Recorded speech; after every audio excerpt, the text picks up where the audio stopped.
Good evening. Welcome, everyone. My name is Kim Long. I'm Executive Director of Polk Vision, and thank you for joining us virtually this evening for our community conversation. We'll be focused on the development of a new strategic plan for Polk County Public Schools this evening. Now, we'll begin in just a few moments with a presentation followed by a question and answer session. To all of you joining us tonight, we do want to hear from you. We know you're interested in learning more about the school system and perhaps wondering how you can best support student success. So please post your questions to the Facebook feed. We will be working to respond to you personally, as many as possible, but if we're unable to get with you directly or directly your question, please know that we'll be grouping by topic so that similar questions can be answered so that we can move through all of the discussion points. And it appears that I'm having a little technical difficulty with my slide advance, so for those of you in the tech booth, you may want to help Mr. Heid. There we go. So Mr. Heid now is our new superintendent of Polk County Public Schools, and it's my distinct pleasure to welcome him and you to this community conversation this evening. Thank you. Good evening, everyone. Welcome. Thank you for joining us for our virtual town hall. Exciting opportunity so that we can try and reach as many of our stakeholders as possible. So if we could go ahead and get started. If I could bring the slide deck back up, please. So the purpose of this evening is to start a conversation within our community about strategic planning. As you know, our current strategic plan will sunset or has sunset at the end of 2021, and it's time for us to review and make a decision and evaluate how we performed previously on the goals and objectives that we had established as our priorities moving forward. As a superintendent, I rely on the strategic plan for several reasons. Not only does it allow me to ensure that I am focusing on our greatest areas of need, but it also serves to ensure that I'm aligning our resources and supports to promote and sustain those activities as we work through them for the next 3 to 5 years. Our strategic plan is a living document. It is something that we will continue to provide updates and reflect upon. It is also a document that provides a high level of transparency. It identifies who's involved, what are the resources, and more importantly, are they measurable objectives? Because having fluffy, feel-good language in a strategic plan, which is often the norm, is not necessarily something that I or you or our board are interested in.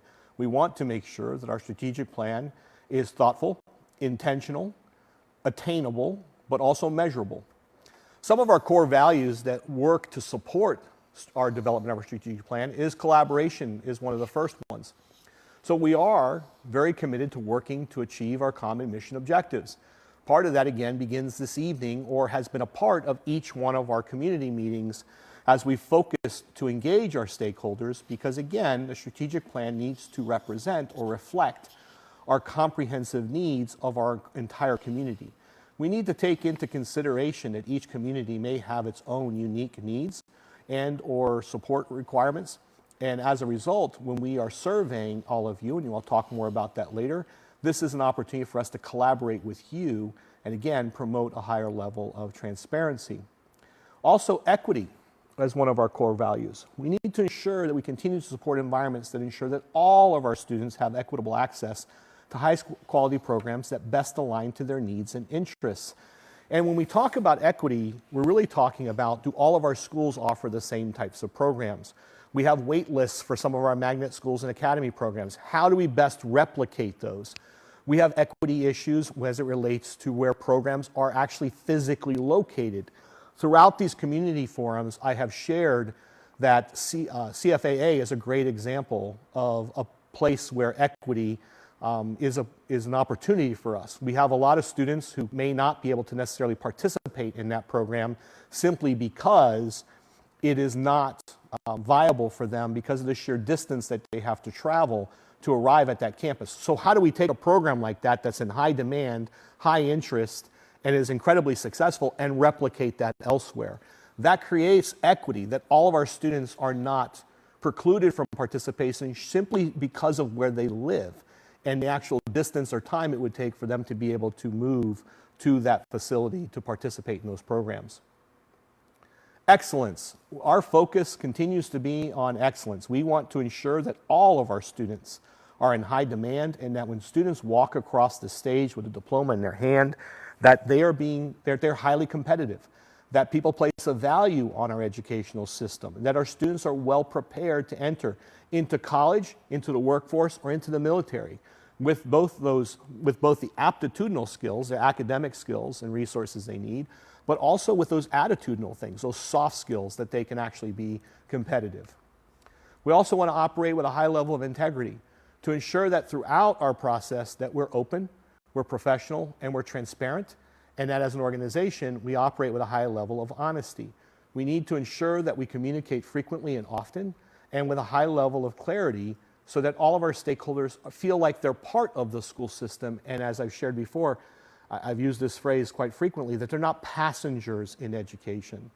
And the last one is innovation. As Polk County continues to flourish and grow, we know that the needs of our business community and our community as a whole will also shift and grow. And we need to ensure that we innovate along with those needs so that we are meeting the demands here locally. We're providing opportunities for our students not only to pursue those opportunities within new career areas or new business areas, but also ensuring that we're innovating to support them. Innovation also goes beyond just those academic pieces. How are we as a school district evolving and moving away from an old traditional model to really being innovative in our strategies and our approaches to provide multiple opportunities to our students and families? So innovation as well also impacts our overall financial picture. Are there opportunities for us to be more intentional in our practice and seek out opportunities where we can actually leverage new opportunities to return more money back to our general budget, operating budget, and therefore reinvest those dollars where they matter most back in the classroom level? So the process flow for strategic planning starts with the overarching goals. I'll address those here in a moment. And then it drills down into strategies, initiatives, and action steps. Most importantly, for the initiatives and action steps, we address what actions will occur, who will carry those out, when will they take place and for how long, what resources, whether that's financial resources or staffing allocations, are needed to help carry out those changes, and then communication. Who needs to know what? How are we providing those updates to not only our school board, but to our staff and to our students and to our community as a whole as we proceed and progress through our next iteration of our strategic plan? And then lastly, the evaluation process. How will we measure success? Again, I am not someone who believes and supports a superfluous plan that gets approved and adopted and then sits on a shelf, right? And then we only revisit it again when it expires. The whole purpose of creating a strategic plan is to provide that high level of transparency between us and, again, the needs that you will express and the interests that you have and our students have and our staff have to ensure that we're putting all of our resources and supports behind those. So there are 5 goal areas currently in our strategic plan area. So goal number 1 is student outcomes. Our core business is student academics, ensuring again that our students have a great educational experience and that they graduate with the skills and knowledge that they need to be competitive. We also want to continue to focus on goal 1 in our student outcomes to ensure that academically our students continue to be provided opportunities to accelerate their learning where applicable and where appropriate. In goal number 2, we continue to focus on developing great teachers and leaders. Great teachers, I'll start there. We want to create a process here in our school district that honors teachers for the craft that they do, that they perform. Unfortunately, historically and systemically across the United States, in educational systems, the only way for teachers to accelerate their personal professional growth and to pursue higher wages is to leave the classroom. Clearly, we don't want to continue to fulfill that history at this time. We want to honor our teachers and the craft and their skills to ensure that we're putting the best people we can inside the classrooms directly instructing students, and yet providing them an opportunity to elevate their craft by mentoring and coaching and counseling others to bring them along so that, again, we can continue to focus on how do we move as Polk County Public Schools from good to great. In goal number, let me touch on developing great leaders as well. Obviously, our schools need strong leaders. And as our needs grow, as our community grows, and as we add new schools, we need to ensure that the people who are leading our facilities, who are leading our school campuses, are focused on academics, are focused on the culture, are focused on the needs of our students in the community in which they serve, that they actually function as community-based leaders, and that they're able to be responsive to those needs and interests in real time. Engaging family and community is goal number 3. A few moments ago, I shared that we really need to shift away from people being passengers in their child's education. And quite honestly, our system really is structured to reinforce that, unfortunately. How do we best engage our families? How do we shift, as we've tried to message and as we've tried to model here with these community engagement forums, by going into our communities instead of always asking people to come to us?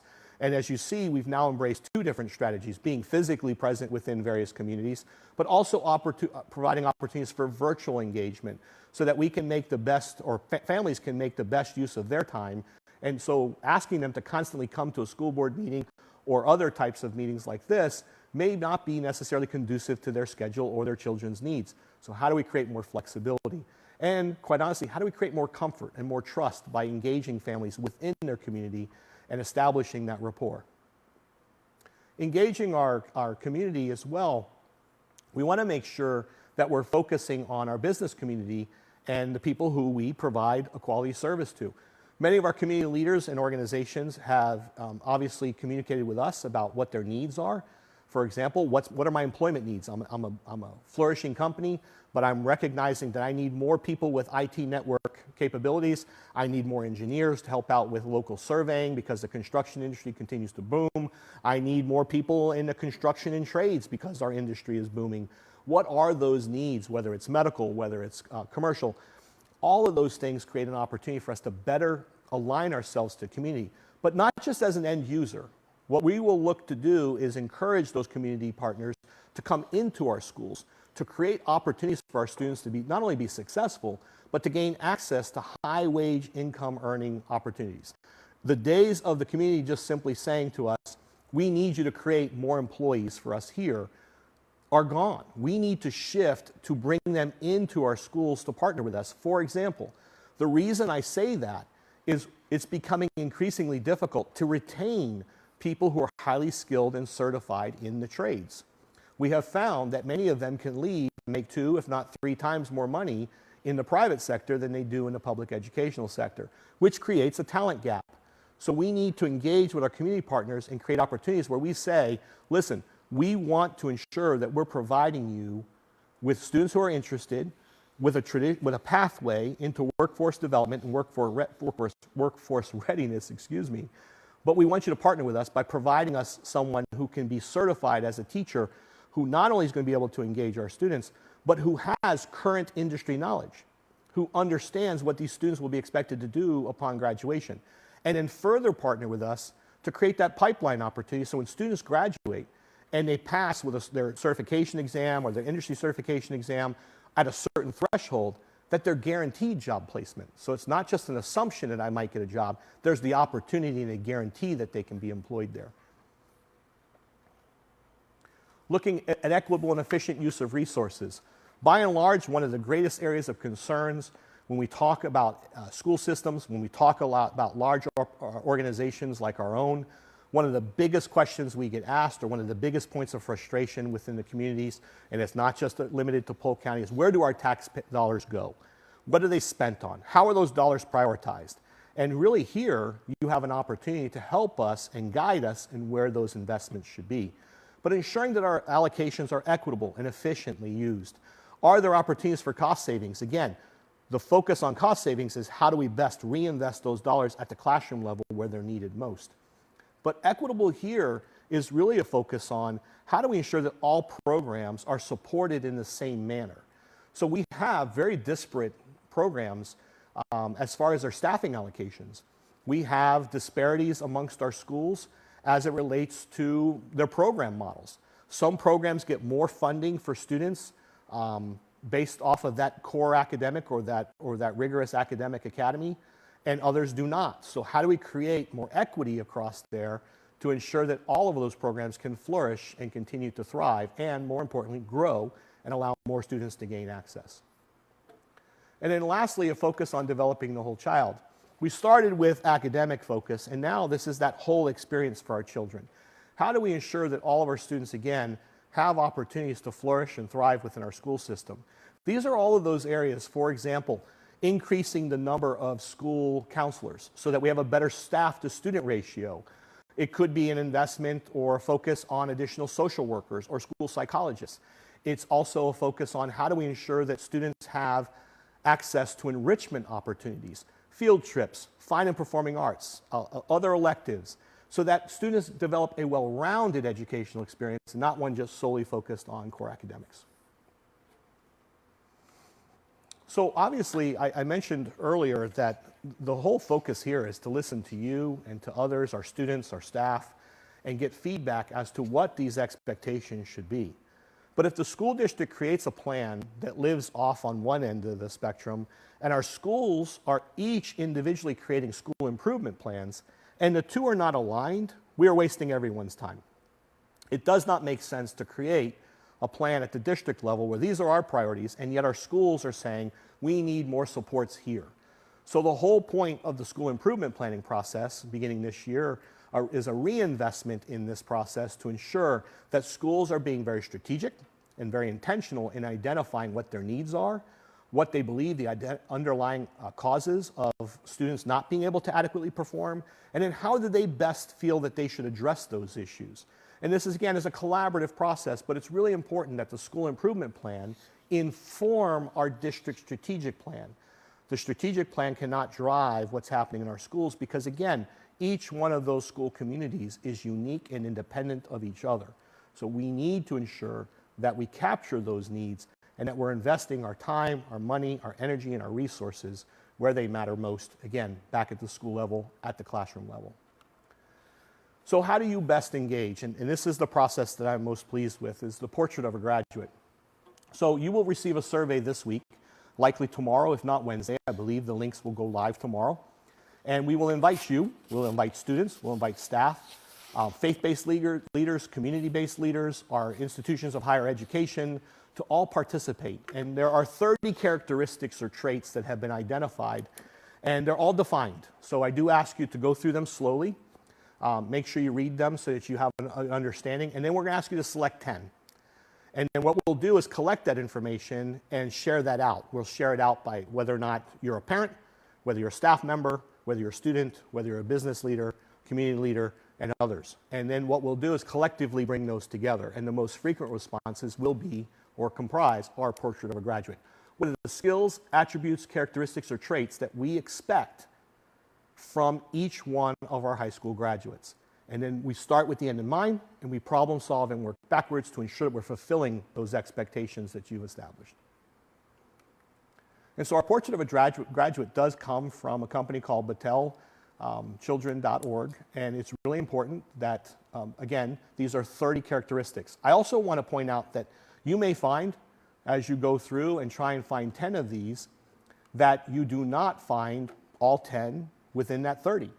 And so we have provided at least 2 blank spaces for you to contribute your own term, but we do ask you to make sure that you define it.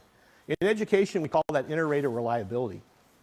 We have to make sure that we understand how you're using that term so we can best understand how it applies in the big picture. So it's really important that if you provide a new term or a new phrase, that you take that opportunity to define it for us so that we can incorporate that if it's one of the majority that we see. So the timeline is, we started in September. As we wrap up this month, we started out with social media. We've started our community forums. Again, this is the last of our currently scheduled ones. We have had requests for others, and we will look to expand opportunities both virtually and in person throughout October as well. And in October, we'll continue to collect and synthesize your responses to the portrait of a graduate. I'll provide that information in the public setting at school board meetings to our school board. And again, it'll be shared from each individual group's perspective, and then, again, the total response in November. And then through December through January, the school departments, each department will provide responses to many of those goal areas. We'll start to develop those initiatives, the strategies and action steps to support those goals. We also want to make sure that we present a draft to the school board and our stakeholders throughout those 2 months so that you see the evolution of this plan. And then in February, the goal is to have a final adoption of the strategic plan. To be clear though, this also includes a review of the current plan. What went well, what did not? Are there goals that we may not have attained, or maybe those that we did, that we want to expand upon further, that we still want to make sure makes the transition into this new strategic plan? So it's not just throwing out everything we've ever done, it's also a review of those, and then we will prioritize those moving forward as well. So that is the comprehensive overview of the our strategic planning initiatives.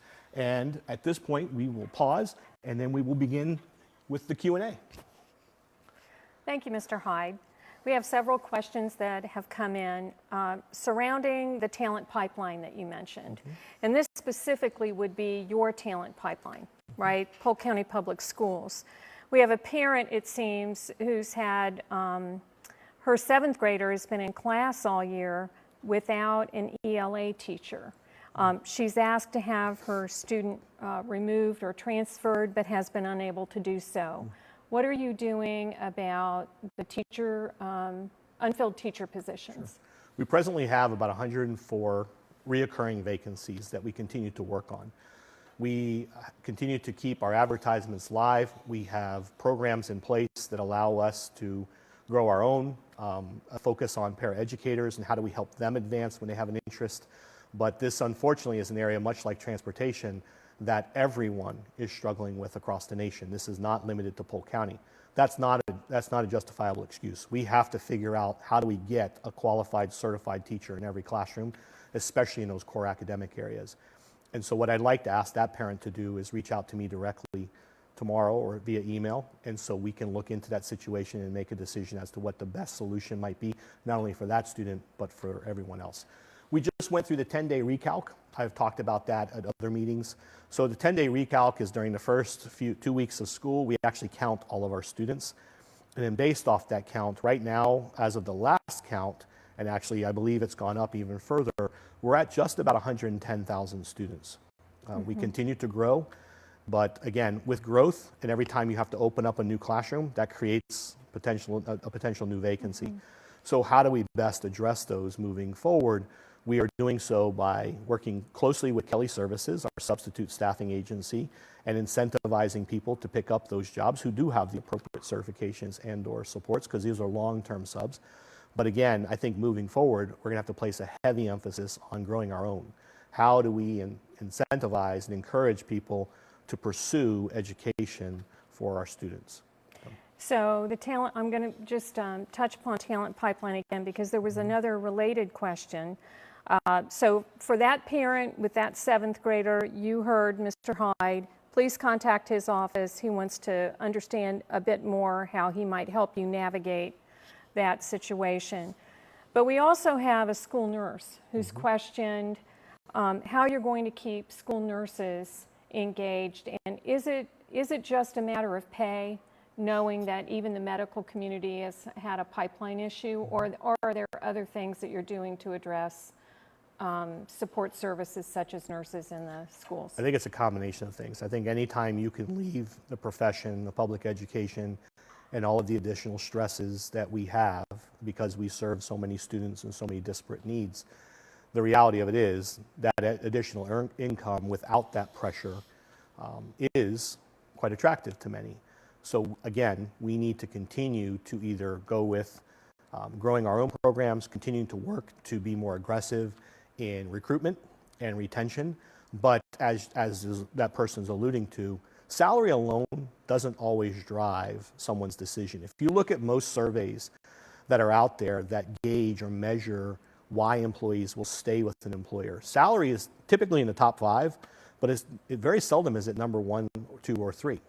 More often than not, it's that feeling that they are valued, that they're respected, and that people will go out of their way to say thank you to them. And so I think we need to make sure that culturally we're supporting our staff and making them feel that sense of value, and that we appreciate, and that sense of appreciation, while at the same time working as quickly and as aggressively as we can to provide them a competitive, more importantly, a living wage.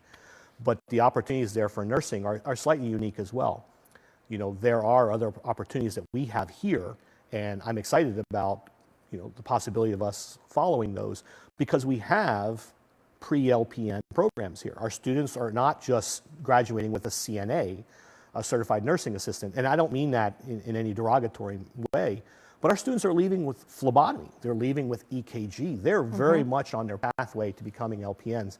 How do we then partner with our local hospitals and others, colleges, universities here, because we have 12 institutions of higher ed. The opportunity exists to put those students on a trajectory so they can graduate and then return to Polk County as employees.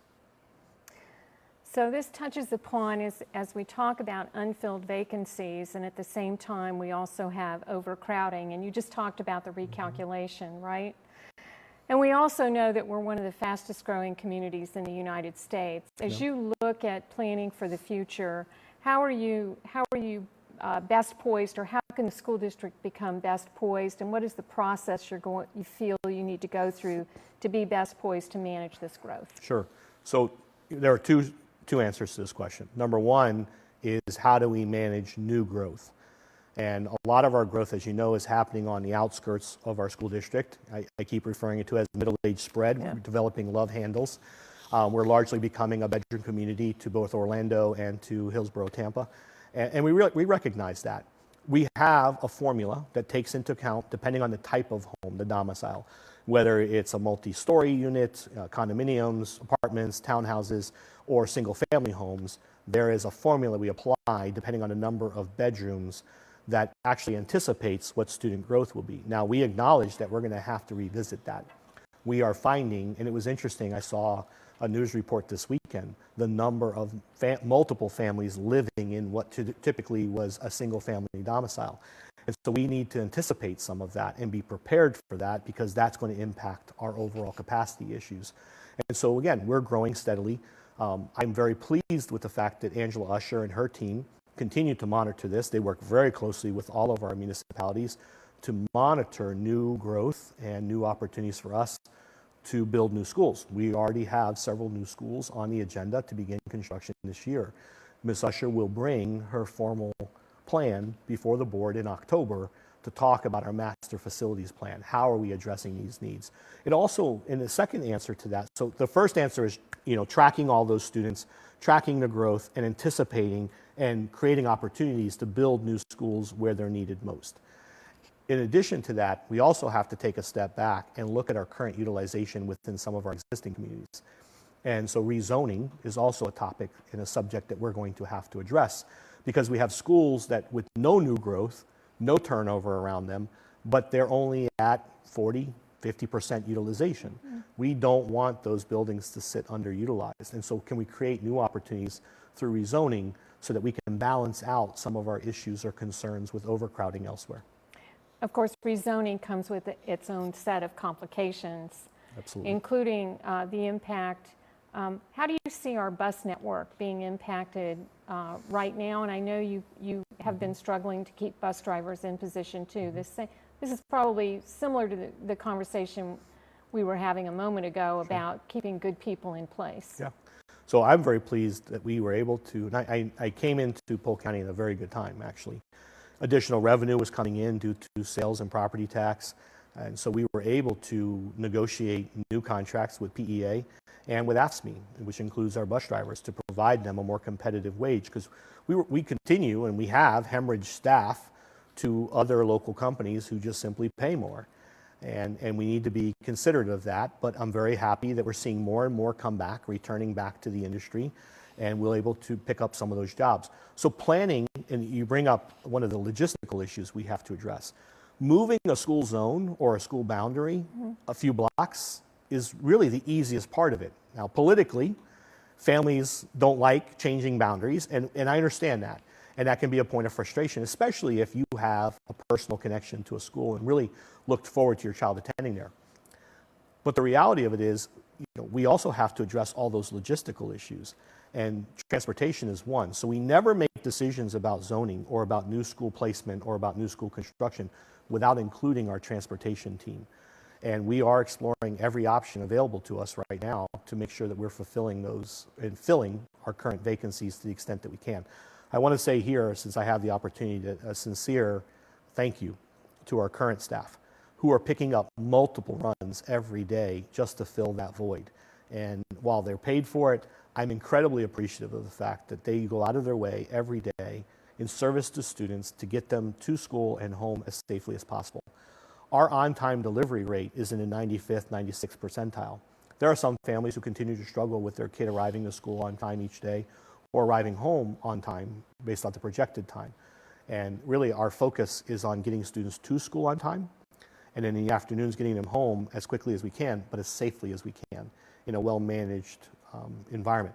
So we continue to try and find opportunities there, but transportation is part of the logistical narrative and planning that goes into addressing capacity issues. But as we rezone, we may find that transportation needs shift, and we may find that there's some opportunities to alleviate some of the pressures on our school transportation system. We'll have to wait to see how that plays out. So there's a question about self-care for teachers and other staff members. As we talk about particularly overstressed classroom sizes and the job openings and the fertile ground for growing your own. In the meantime, it appears that teachers and other staff members are feeling guilty about taking time off because it puts stress on others. And then they just want you to know that the lack of subs also is a problem. So are there any self-care opportunities, wellness tips available to them through certain channels? There are. So we have EAP, the Employee Assistance Program. We also have an Employee Wellness Program so that we can help them manage some of those stresses. I'm very pleased that very soon we'll be launching our campaign with Hazel Healthcare, which will not only address some of our students and families' needs, but also through telehealth and teletherapy, provide supports for our staff. These have been tough times. Public education in general is a very difficult environment to maneuver.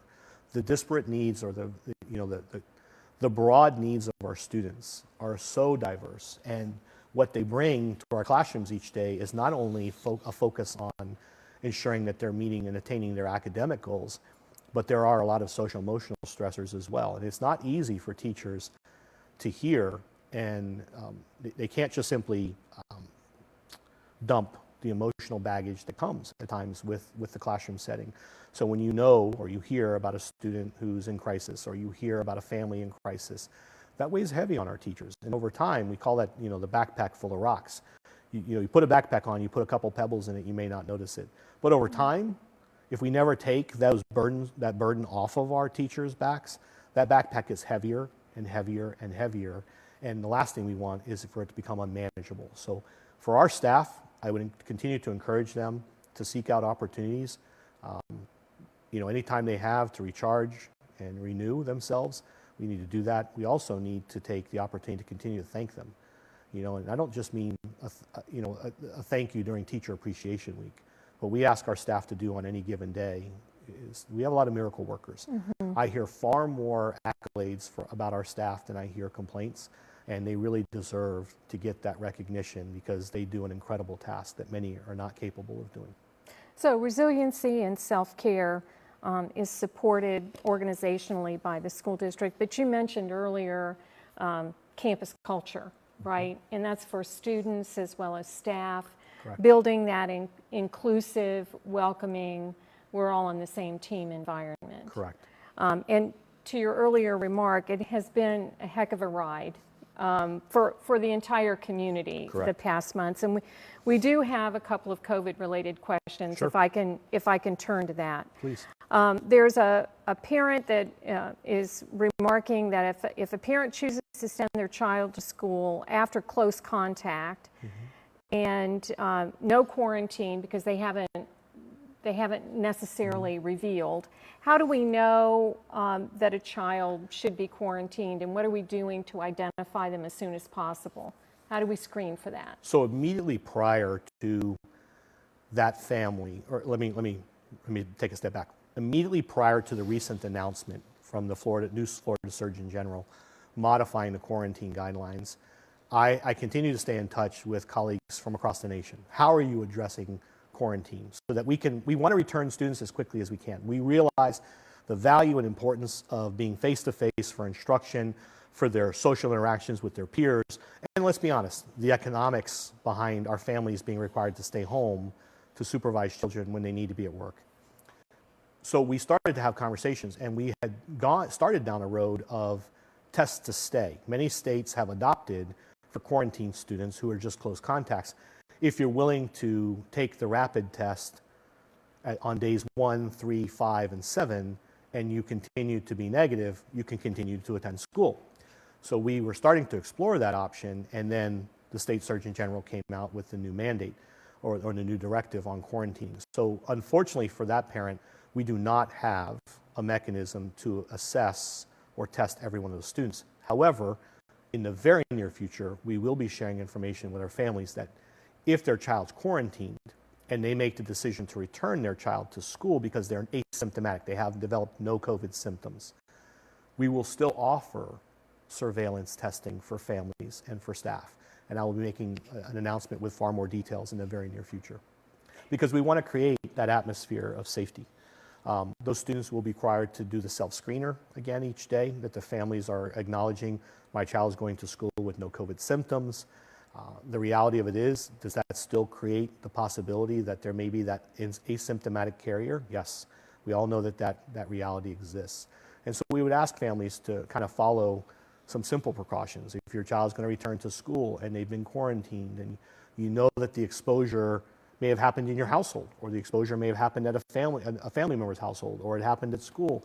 You know, families have a lot of options available to them so that they can send their child back to school without concern about potentially exposing others. Does your child mask? Do they, again, participate in regular surveillance testing? So we're trying to provide as many opportunities as we can to create that safety net and that reassurance to the extent that we can, that we're working to minimize COVID transmission on our campuses. So unfortunately, you have had to quarantine this year, Yes. right? And those particular students that may have been impacted by that and have fallen behind, can you share a bit about what teachers and administrators might be doing to catch them up, if you will? Yes, ma'am. So before the beginning of the school year, we recognized that we would need strategies for our students who are quarantined. We were very thankful, again, that the quarantine guidelines had been modified significantly to allow students to return. Rather than on day 10 or day 14, they were able to return on day 5 so long as they had a negative test, which is a significant reduction. Our overall average right now, I believe, is about 4.6 days per student across the district for quarantine. And again, that's an average, which means we have outliers on both ends. Sure.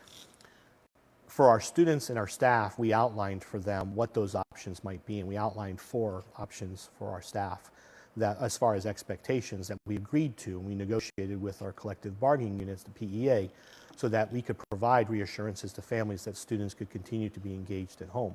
One is allowing students to join class virtually.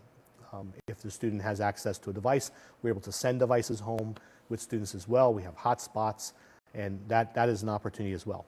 Many of our staff have been recording their lessons and posting lessons and activities for students who are quarantined at home. Obviously ensuring that we're posting our assignments to Schoology each day so that students and families members can access that so that students can keep up, and then creating after hours opportunities or even opportunities during planning time or other times to connect with students or parents so that they can assist with assignments that are being sent home. And then the last one, because unfortunately there are areas in our community that don't have adequate Wi-Fi bandwidth. And so for some of those families, we continue to send work packets home to support those students. So we'll see, and we are currently measuring to identify any learning gaps from the previous school year. And I'll be sharing that data in October with our community. It is looking far more positive than it does negative at this time. And I think you shared at one of our previous meetings that the data that you had collected on test scores from last year, our students were testing strong. Is that accurate as far as their reading comprehension? So the baseline data right now shows that our students actually are exceeding at present and outperforming where they performed last school year. So the belief that there's this large instructional gap. Now again, we're talking about the overall assessment of reading and overall assessment of mathematics. There may be some core areas or benchmarks that we have to go back and reinforce, but that's the reason why we do progress monitoring. So it's exciting to hear that the state may move away from the FSA to what school districts have been doing for the past 15 plus years in a high stakes accountability environment, where we monitor and assess our students periodically throughout the year so we can ensure they're progressing. And we're identifying areas where there may be a deficiency or a learning gap, so we can, or unfinished learning is actually a better term, so we can address those issues before the student moves on. And so I'm excited that our baseline data for this year is showing that our students, and again, I'll use third grade as an example here. So last year's third graders, their FSA results may have said that there was an X percentage well below grade level in reading. What's interesting about our baseline assessment is that they're being tested on fourth grade reading standards, and they're outperforming where they performed at the end of the last school year. So they're actually scoring significantly higher as fourth graders than they did on the state assessment as third graders in both reading and mathematics, again, across the board. So it's exciting. And again, we'll provide that data here in October for our families. Well, for those parents and teachers that have always been concerned that they wind up teaching to a test, this must be welcome news. Yes. It's exciting because, again, I'm a firm believer, and I was mentored by some absolutely amazing people. And I will tell you that one of the things that I embraced from each of my mentors was a philosophy that quality instruction takes care of the test. You should not and cannot teach to a test. That's not what we're here to do. If you teach to a test, you end up trying to teach students how to apply concepts or knowledge or benchmarks in isolation. And really what we're trying to do is build a toolbox for students so that they can apply it holistically to a much larger problem. And so as we move students through Bloom's or through Webb's taxonomy, it's really important that we shift away from just knowledge and repetition to application and synthesis. And I'm a firm believer in that. And so right now in our system, I'm pleased that that's what progress monitoring will allow us to do, and it becomes sustainable moving forward for us. So we've touched on the FSA testing, and we've touched upon staffing, and I continue to get questions, and thank all of you for being so engaged.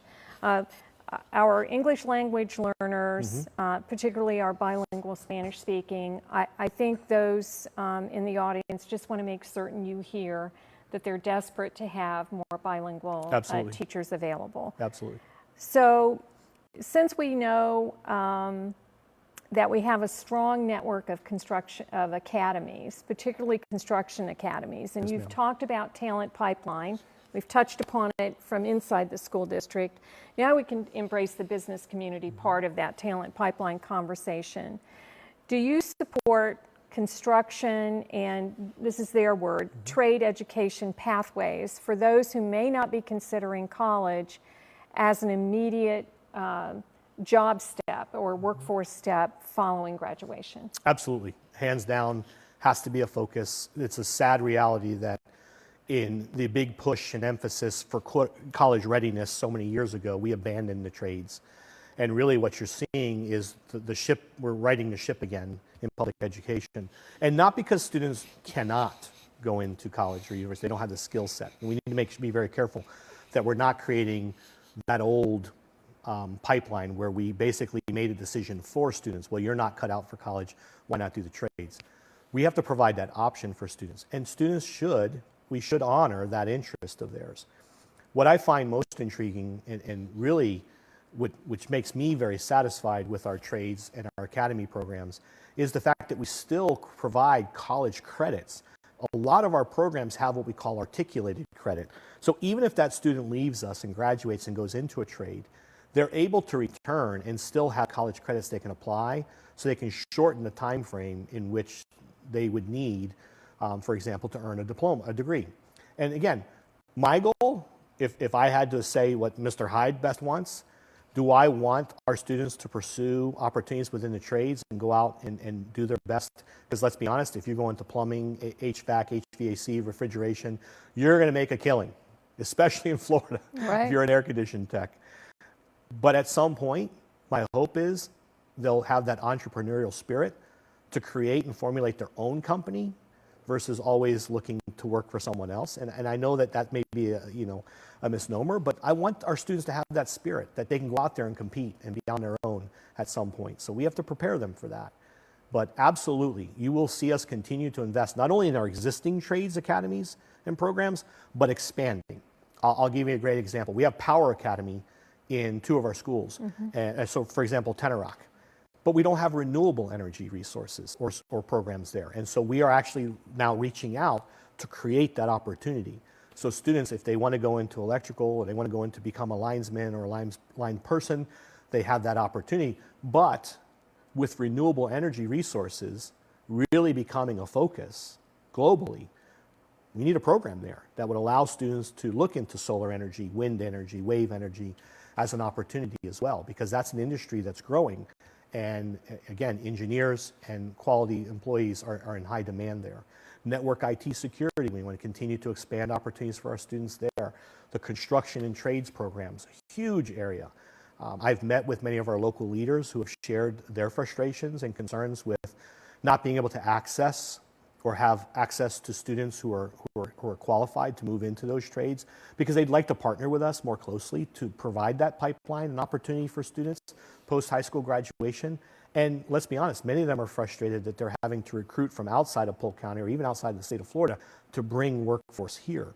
We should be creating those opportunities for our students, marketing them to students so they see them as great opportunities so that not every student feels like they have to go to college.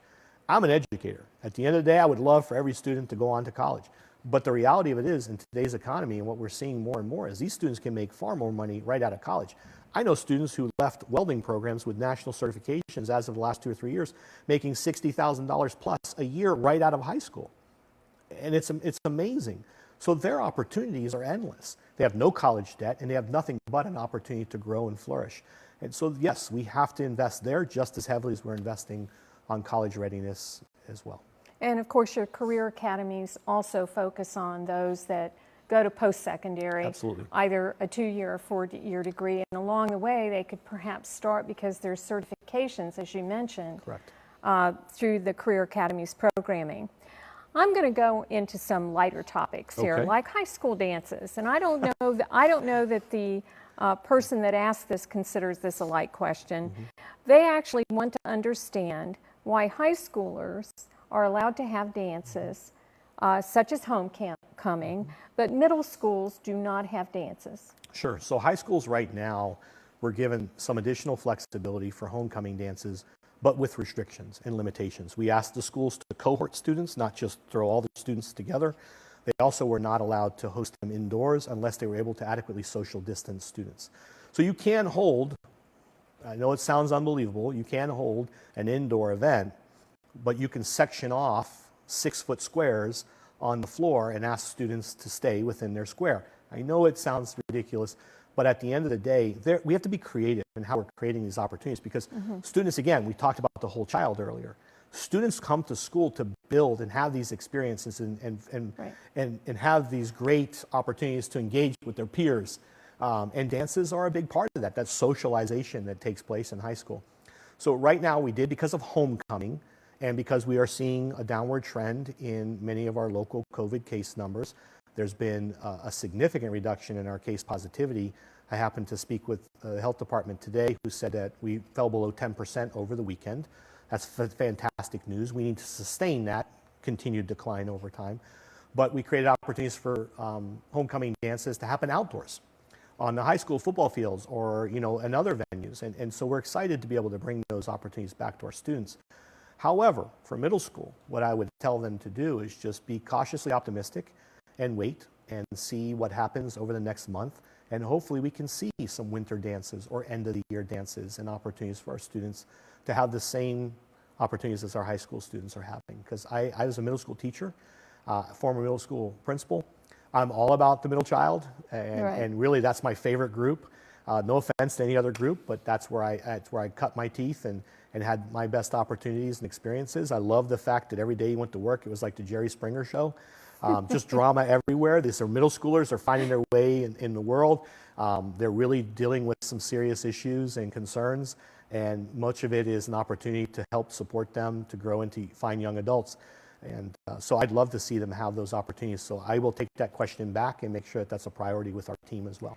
So while we're talking about social engagement, and perhaps this is all COVID related, but the field trips, I gather from this question, have been suspended or modified a great deal. Are field trips allowed apart from sports, probably sports teams can travel, or FFA? The answer is yes. So all of our schools, very early on this summer, again, we outlined a policy and procedure for each one of our schools that they have to apply to have their field trip reviewed. And so again, it has to have, as we always have with field trips, it has to be linked back to education or the school, or there has to be a purpose and great intentionality as to why we're doing this field trip. And so each school can submit those field trip requests. They are reviewed by our team.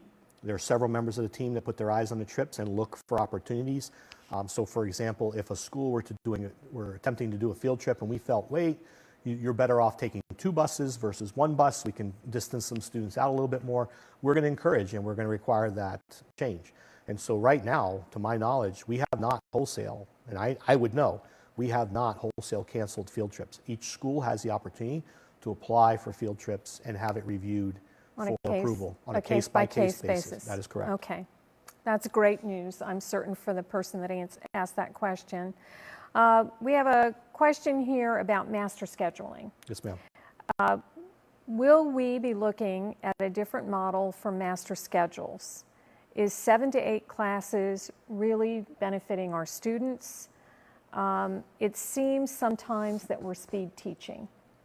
Wow, great question, and one that I have tried to explore in the past. I don't necessarily believe, and I'm assuming that part of this question is high school based, but it may not be. I don't know that we have the perfect schedule. And we need to spend some time exploring what that schedule looks like, but also being specific to look at the students' needs. Again, we try too often to provide a generic response that's this holistic application based off of a certain group of students. How do we create opportunities within there? And this question has been discussed by our board. Does every student need to take the same number of classes as everyone else before they graduate, so long as they meet state requirements? So I think there's an opportunity for us to explore our schedules. I think it's very difficult, being a new dad with a freshman this year, to understand that they get up and start classes at 7 a.m. That's really difficult. And when you add transportation to that, some of our students are getting up at 5 to catch a bus at 6 or just before 6 a.m. to get to their high school. That's not an easy lift for those kids.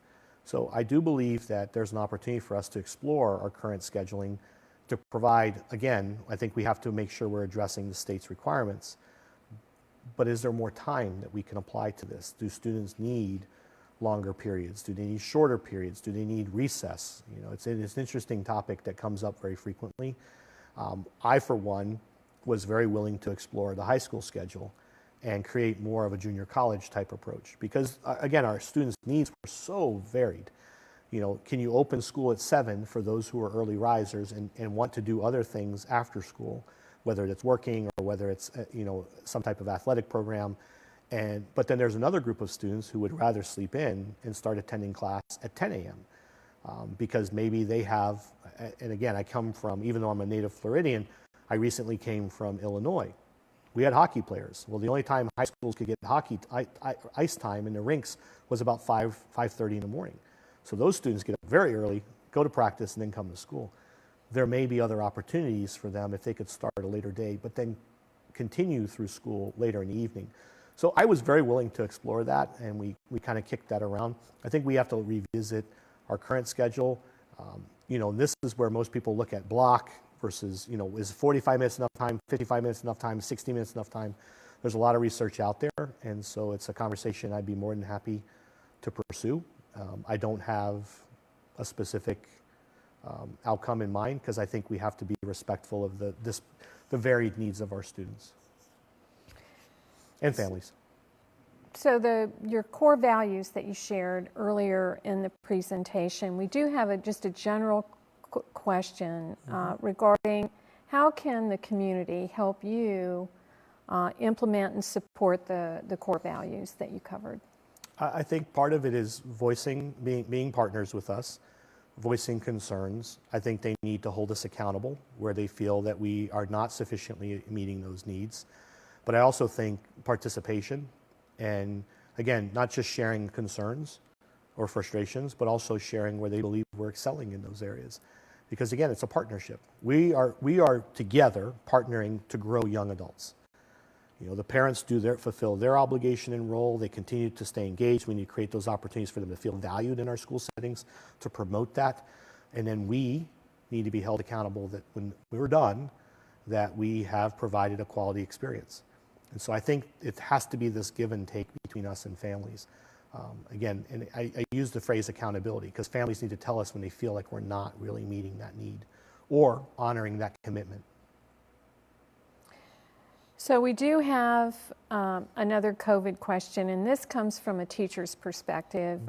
The teacher, I'm assuming it's teachers and staff, they're concerned about asymptomatic carriers.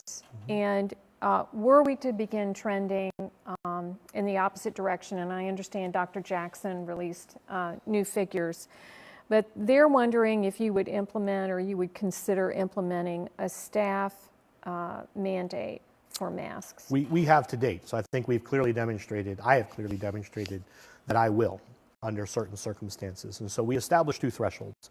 We established the first threshold is any school that has 5 or more linked cases where we know that individuals were transmitting COVID amongst themselves, and we had that happen just prior to the start of the school year.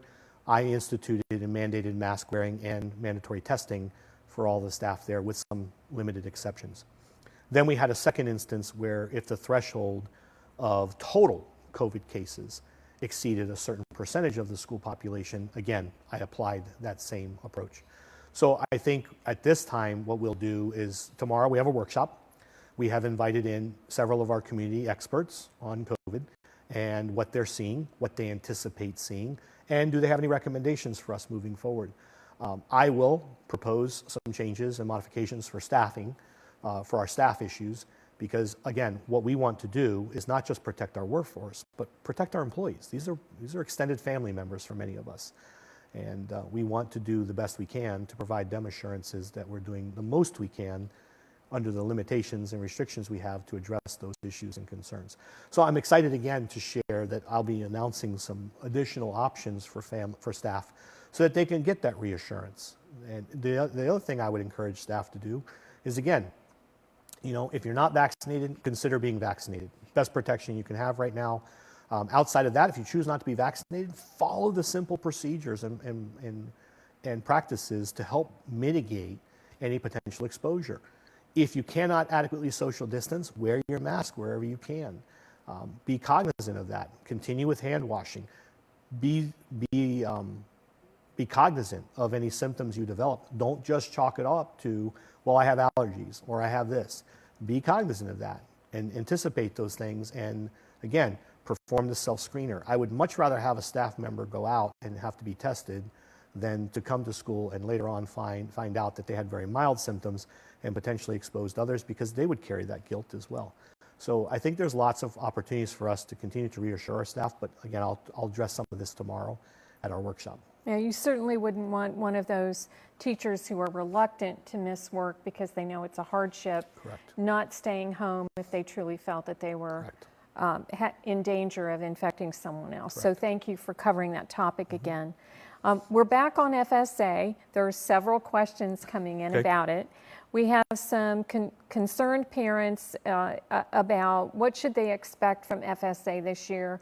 I know there's always conversation about how stressful those tests are for kids. And do you think FSA will test this year, or do you think the governor might relent if there are enough superintendents and school districts requesting that if he's going to get eliminated, will conversations among the superintendents and the school districts with the governor's office, perhaps they'll relent and simply eliminate it this year? So I haven't heard of it, but I would not be surprised if I found out there was a pool amongst my colleagues specific to that question you just asked, because you asked it really, whoever asked that, thank you for the way you summarized it. So do I think we'll test? Right now, we have every indication that they will test this year. Is there a growing voice out there among superintendents that as we're transitioning, I think, and I don't think this will be answered until the legislative session concludes. If the governor and his proposal gets through the legislature, which it should, then I would be surprised if there isn't some flexibility or some discussion about FSA for this school year. If it doesn't, then FSA is something I'd be surprised if we did not do. I think it's also going to be very much contingent on what the circumstances are. For example, during the time of the test, whether or not scores will count again. I mean, there's so much out there that has yet to be developed. So while the governor has released his has released a preliminary discussion about where the test might go, we've really received very little about this year. And so we're waiting to get more clarification. And I think many of us are hopeful, and many of us are engaged, more importantly, in this dialogue of, really trying to move away from that gotcha test. And I think, you recall this from a previous meeting. If I'm going to be assessed and evaluated based off the totality of my knowledge and understanding of a subject like reading, we want to assess that student as frequently as possible. Because when you have multiple assessments and you have the ability to weed out the ones that fall on opposite ends of the spectrum, because a child could just have a very bad day.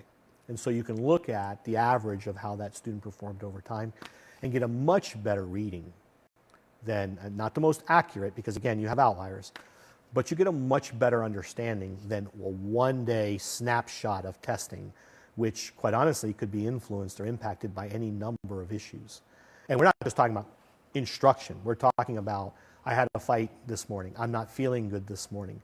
I had a fight with my parents this morning. All those issues and factors play into things that we have to be cognizant of. And so I'm truly hopeful we'll see some changes and an opportunity present itself that we will transition to this new progress monitoring tool, which all of us have embraced now for over 15 years, because I think we have found it to be far more useful than that one gotcha test that we've had each year. So by your word choice, I think the question that's been posed is, would you personally lobby, if asked, Yes. For an elimination this year? Because progress monitoring, I'm hearing you say, is a much more effective tool. Yes, ma'am. Many of us are lending our voices to that. Good, good. I think that's personally, the moderator isn't supposed to have an opinion, but you've convinced me in the last 6 or 7 sessions now that progress monitoring is the way to go. And the gotcha environment, and hearing from parents this evening and other times that it's a really stressful process for their kids to go through. And if I may, how many more stories of students being so worked up in 3rd grade that they're worried, if I don't pass this test, I'm going to be retained, of kids throwing up because they're that anxious. That student's never going to perform well on that assessment and under that level of stress and anxiety. So when we're creating that environment for students and there's a different or a better alternative, we need to explore the alternative. Thank you for that vision for FSA. It's going away. FSA is going away. Are there plans to expand virtual enrichment opportunities for our Polk virtual students? So the answer is yes. We're going to explore all kinds of options for Polk virtual. I would also like to see Polk virtual transition to more of a synchronous instructional model versus the asynchronous instructional model. So the difference between the two is a synchronous instructional model includes live instruction, interaction with their teachers on a continuous basis. And you've heard Board Member Wilson request that. Mr. Heid, what remote options do we have? The state of Florida removed remote learning as an option for school districts this year, and that's unfortunate. But we need to, I think, revisit Polk Virtual and say, what are those opportunities? And that should include those type of elective. Now, there's some, unfortunately, there are some electives we just simply can't support in a virtual environment. I can't teach autos in a virtual environment. That is a hands-on application. Right. However, there are other areas like music, theater, that we have seen throughout the pandemic be successfully hosted in a remote virtual environment. So I do believe that there are opportunities for us to explore those. So even if Polk Virtual, as far as its core content doesn't change, we will be having conversations about how do we best supplement that with a synchronous instructional support model. Thank you so much for we mere mortals. Thank you for unpacking synchronous for us, because I was, whether it's in person and live or recorded, those are some options that you're exploring. Correct. Okay, well, thank you for unpacking that for me. Yes, ma'am. I think we've explored enough of the questions that are on the current list, but I'd like to go to some of the most popular. And for those of you that are tuning in, please keep your questions coming. But I'm going to go to some questions that we heard on more than one occasion as we worked our way around the county the past couple of weeks. The question of civics. Mm-hmm. There are a number of individuals in our community that just really want to understand, do our children have curriculum or instruction on just how to be a good citizen? Absolutely. So it starts with holistically character ed. We teach that in elementary school through our positive behavior intervention support programs. PBIS is what it's most oftentimes referred to as. And that's embedded in our, and again, I'm going to throw every acronym at you, but that's embedded within our MTSS plan, our multi-tiered systems of support plan. Thank you. And really the whole goal there is, yes, we teach how to be good citizens, how to be good stewards, how to be good friends, how to be good classmates, how to be respectful towards adults. All of that's there through our character ed and character development programs. However, specifically, the state of Florida mandates civics at certain grade levels. And I'm pleased, we had a question very recently that said, do we teach the pledge and do we teach the anthem still in our schools? And the answer is yes. It is part of the first grade standards. And so I'm very pleased at the fact that we do reinforce those there. And then we were also asked, for example, do we have the American flag in every classroom? The answer is yes, that's a requirement as well. So we teach civics both explicitly as a standalone course that's required by the state of Florida, but civics is also interwoven throughout all of our social sciences curriculum as a reoccurring theme. And I'm very pleased to be able to share that as well. Another conversation that was had at some of our other meetings was just your basic life skills, right? We talked about checkbook balancing or making change. Do you have some observations that you'd like to share about? Yeah, so you talk to your employers, your end users, right? So there are people who will try to apply a business model to public education. You can be more efficient if. And it's interesting because we tend to push back on that. So let's embrace that for a moment. So what's the end product? When we graduate a student, that's our end product. Is that student ready to enter into college or the workforce? And when you talk to employers, as I have, both here and elsewhere throughout my career, one of their biggest points of frustration is you have a high school graduate, but I'm having to interview 70 of them to hire one capable person. Mm-hmm. And it's not, again, that they lack the aptitude, the intellect, but sometimes they're lacking those soft skills. And so I do believe that as a school district, and I'll be curious to see how families respond in the portion of a graduate survey, because this is in there. I'd be really curious to see how many of them select that and if it's a popular focus area, because one of the suggestions I've shared at other meetings is I'd like to see us create a semester-based or even a quarter-based class on interviewing skills, on various topics, how to budget. Financial literacy is a huge focus for us so that when our students graduate, one of the first things outside of their acceptance letters to colleges and universities, they get inundated with credit requests. Get this credit card, get this credit card, get this credit card. And too many of them will do that outside of their parents, and they'll get themselves into debt. And as we all know, the rate in which that grows, the interest rate, especially for uncertified or unqualified lenders, is incredibly high. And what we don't want is our students making minimum payments and having that interest rate grow exponentially year after year. So I think we need to focus and create opportunities to address many of those soft skills, interviewing skills. Do they know how to be on time? Do they know how to dress appropriately? Do they convey and communicate effectively? Can they write effectively and efficiently? Can they collaborate with others in a mixed environment? More and more in our environments, in our workplaces, it requires collaboration, not just partnership, but true teamwork, and the ability to be self-accountable, to establish goals and deadlines, and to be more intrinsically motivated to complete our tasks on time. And those are requirements now in many of our corporate environments and our workplace environments. So I do believe there's an opportunity for us to create that as well. I've shared also along the math area, when we have students who take truly accelerated mathematics, do they know how to not only balance a checkbook, but do they know how to fill out a tax form? That's a very complicated document. It's a great example of technical writing And we need to ensure that our students don't just have the ability to read text, but they can apply reading comprehension strategies to that type of very specific technical guidelines and writing. So We're some of the exploring hardest skills to come by are soft skills. Correct. For our workforce.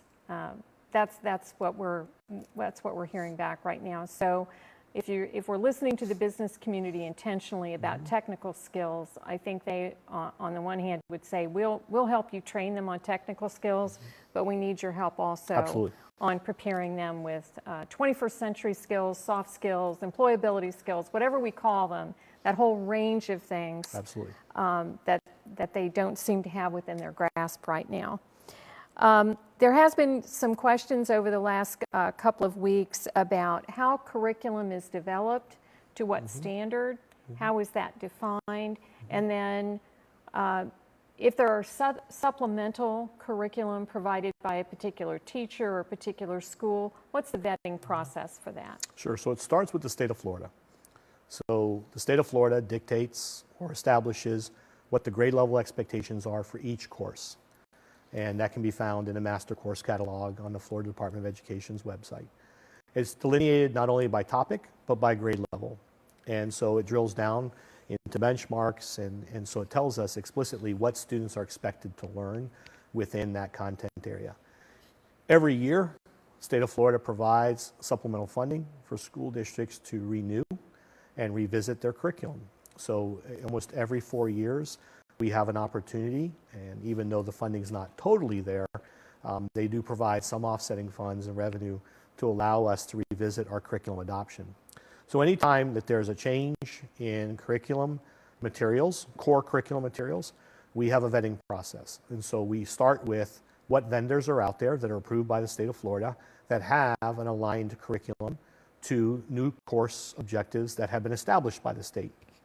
Even if there's been no changes, we know that there are vendors out there who align their content curriculum areas or curriculum resources and supports, so that when we do go out for a new adoption to revisit, sometimes we buy again what we previously had. We just renew and replace. In other instances, we look for something different. And so, for example, we recently purchased Wonders curriculum for our ELA classrooms. So the process is you bring in vendors, they provide all of the resources, they bring in all these big packets of everything from the textbook to all the supplemental resources for teachers. And in many instances, for an ELA class, it also includes the novels and things that students will be required to read as part of the overall curriculum and its approach to teaching the curriculum. Teachers go through a vetting process. There's a team of teachers that's brought together along with district administrators and our staff, our curriculum area staff, who go through and they rate each one of those curriculum resources, and then they make a formal recommendation. That recommendation is brought before the school board with my approval and that of the deputy, and once it's gone through that whole vetting process, and then it goes out to advertisement. The state of Florida, statutorily, we're obligated to inform parents of a new adoption, and then there's a viewing period that's advertised. And then at the conclusion of that, we actually do and fulfill the adoption process. So I think in hearing from some parents at prior meetings, they may have blinked or not seen or understood the notification. Is the notification sent out via email, or how do you notify parents that there's a review period for supplemental or basic curriculum? To my knowledge, it has not been sent out via email. And I think that this is a good example of how does the district, if we truly intend to be transparent, how do we ensure that families know that something's taken place at a school board meeting? So following up after school board meetings with a communication to our families when significant or major decisions or changes are made is important, but also making sure that we're communicating those types of things directly and not just posting them on our website. So we have the opportunity to communicate with our families, remotely with email and text messaging and whatnot. So I think we need to take that opportunity.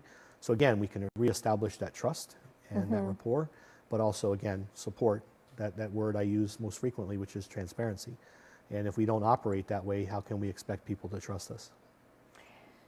So There are a lot of golf courses in Florida, and we have a question from one of our viewers. Have you looked into golf course or turf mechanic as a trade? Turf management, absolutely. Yeah, Whoever this okay. person is speaking my language. I think with the number of golf courses throughout Central Florida, and especially through COVID, that was one of the few sports other than fishing you could continue to engage in because of social distancing and the opportunities that it presented.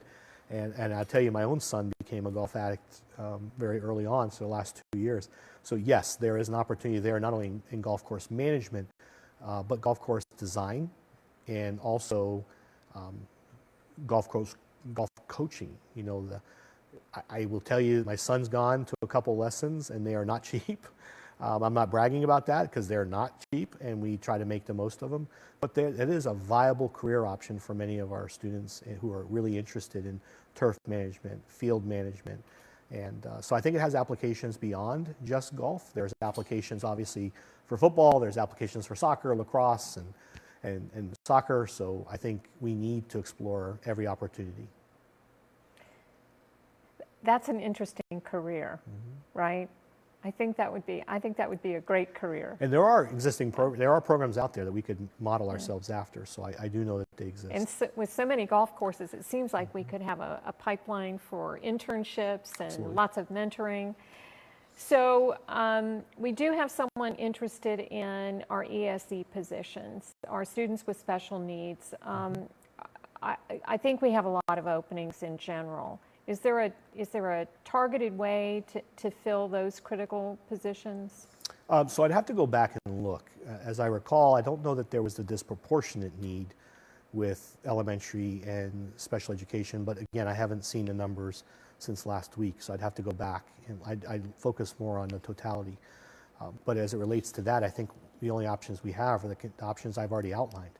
How are we identifying those with an interest who want to pursue that? Can we invest in them to grow our own? And again, being more aggressive in the recruitment opportunities that we present themselves more frequently than not, rather than waiting till May when students are graduating to have a presence on a college campus.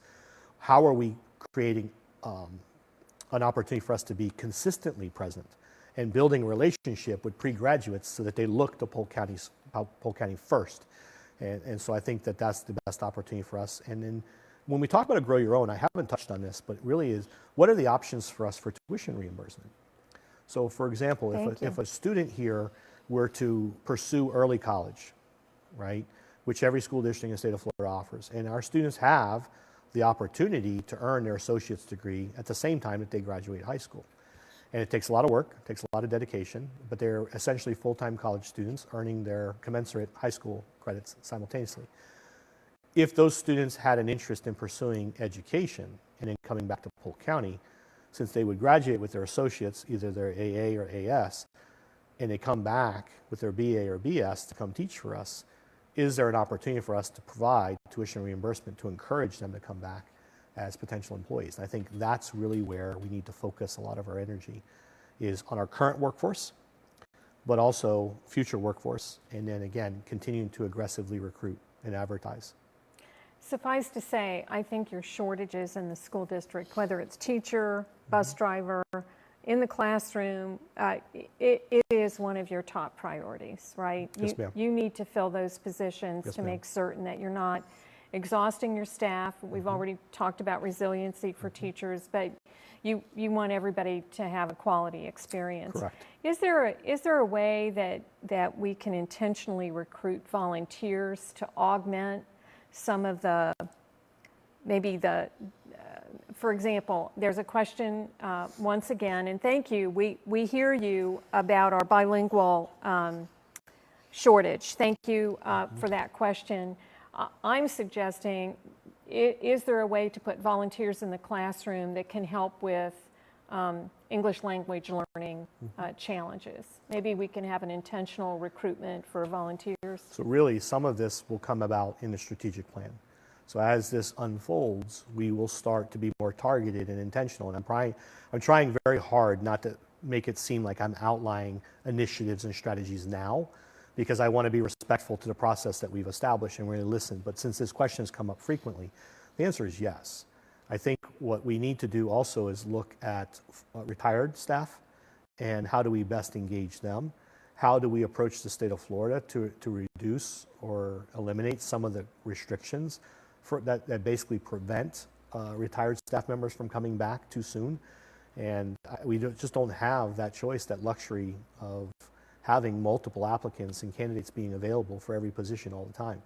You know, we call it the golden unicorn, which is if you can find a pre-K, Right. ESOL or EL, ESC teacher, that is the golden ticket. I mean, that is the one you're looking for. But yes, I mean, I think we need to be more intentional, but a lot of that will be outlined in the strategic plan moving forward. And that's for all student groups. I mean, every one of our groups of students is equally important, equally valued, and we recognize that, we need to make sure that we put the best possible candidate in front of our students every single day. So I have a question about meetings, and it reads school board meetings, but I don't believe that's the question. Why are school board meetings only held in cities? I think it may be about our tour as opposed to school board meetings, because to my knowledge, official school board meetings are held in only one of two locations within my recent memory. That's here at the Jim Miles Development Center or on Floral Avenue at headquarters, Correct. right, pre-COVID. Correct. So I think if your question, and I don't want to presume anything, but the individual that asked if we might be considering going to smaller communities such as Frostproof, Mulberry, and Fort Meade, I would say that yes, we will give full consideration to expanding our in-person, and it may be in the coming months as we roll out more inquiries and get more feedback for Portrait of a Graduate, or it could be as we talk about the strategic planning process. But I don't see any official school board meetings moving beyond the two locations. It's a good question, and I don't want to put my board in a difficult position, but I think it's a good question worth exploring. That school board meetings, and our board members represent very different communities. And some board members are literally 55 minutes away. And I think we need to be considerate of that. So if an opportunity presents itself and there's a willingness on behalf of the board that we have a viable location, that we can ensure the safety of everyone and all of those factors that we take into consideration, all the logistics of how to host a meeting. Because to host this meeting here today, I don't think people realize what takes place. Right. And they can't see this, right? But as I look out into the audience, the non-existent audience, there are multiple cameras and lots of equipment that has to be mobilized to provide that. And we have been investing in those so that we would have the opportunity, especially for me, to be more remote. But I'd be willing to explore that topic with the board and see what their interest might be. But I think that's respectful. I think that there are times when it's just most appropriate to have one convenient location. And here's the counter to that, right, to a mobile board meeting. You lack consistency. Everyone knows where the board meetings are held every month right at this present time. It's either here at Jim Miles, as you pointed out, because right now at central office, we're actually revamping the facility because we were not previously ADA compliant. And so we're creating to ensure that our ramp and other issues don't prevent people from being able to access or participate in school board meetings. We're also putting in the technology so that all of our board meetings can be televised and done so well. So I think there's opportunity there. I'm not going to say no. I'd be more than happy to explore that with the board during our retreat. Well, I think you would have many willing supporters at a municipal level that would open their doors to you and perhaps even their chambers. So I don't want to speak for our partners at the municipal level, but I think with proper planning, anything's possible. But we have had confirmation that it was about our community events. Okay. But exploring school board meetings is an interesting topic too. Yes. So we do have a question about branching out to dual enrollment opportunities beyond, I know you have a great partnership with Dr. Falconetti and Polk State College. Are you exploring additional dual enrollment beyond Polk State and Southeastern? I think we have to. I think the same reason why more and more colleges and universities are seeing their enrollment grow. It's becoming far more competitive, not only at the Ivy League level, but across the nation, we're seeing students having to compete for space. I think we have to create those opportunities for dual enrollment. Again, to ensure that students have access. So we have 12 institutions of higher education here that are located all over our county. Why not create opportunities for dual enrollment so that students can have ready access to those programs in proximity to their home? I think that's an exciting, and to think that you could graduate from high school already with an associate's degree. Debt-free, more importantly. Debt-free, unencumbered. Correct. And have your associates already. Correct. So we are asking about early learners now, our VPK programs, for example. Yes, ma'am. What accountability procedures are in place, particularly regarding family engagement efforts? Is there anything you have in place right now procedurally to sort of get the full benefit out of those programs? There are expectations that are established. The state of Florida and others, the federal government outlines expectations, minimum expectations for community outreach, parent involvement, parent engagement. We invest a considerable amount of time and energy and resources to help promote that. And is it where it always needs to be? The answer is no. Is there an opportunity for us to improve in those areas? Absolutely. But that's not just an issue for the school district. Again, this is how do we engage those families so that they feel valued and that they're willing to participate in those opportunities when we present them. But yes, we do evaluate those each year. We report out on parental involvement and engagement each year for all of our programs. And so it is something we closely monitor and something we can absolutely continue to focus on. Of those children entering kindergarten every year, how many have been through VPK? That's a good question. I don't know the answer to that. I have to go back and look because our VPK seats are limited. And so preschool, I'd have to go back. That's probably the bigger question. So I think there's two questions there. How many students participate in a structured preschool environment and come into Polk County and public schools? And then how many students started pre-K because VPK because VPK can actually start earlier than a traditional preschool. So there's two data sets there, and I'd have to look into those and share those out in the future. I think just positing whether parents are even aware of those opportunities and how that really gets their student ready for their kindergarten years, and they could be starting so far behind that it will haunt them. Right. Through Well, we are going to be ramping up our outreach, so we know we can partner and collaborate with our local hospitals.